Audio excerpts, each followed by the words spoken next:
নির্বাচনের আগে তিনি জাতির সঙ্গে যে অঙ্গীকার করেছিলেন কোরআন সুন্নাহ বিরোধী কোনো আইন করবেন না, সর্বপ্রথম তিনি সেই সংবিধানে ইসলামী রাজনীতিকে নিষিদ্ধ ঘোষণা করে আল্লাহর কোরআনের আইনের সঙ্গে সবচেয়ে বড় গাদ্দারি আর বিশ্বাসঘাতকতা করলেন।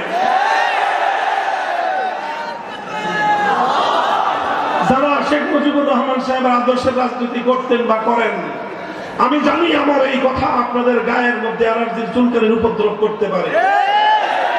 আপনারা অ্যালার্জির চুলকানির ঔষধ খাবেন, আমাদের ব্যাপারে ক্ষিপ্ত হওয়ার চেষ্টা করবেন না। যদি সামর্থ্য থাকে প্রমাণ দিয়ে কথা বলুন। যার রাজনীতির ইতিহাসের সঙ্গে জাতির সঙ্গে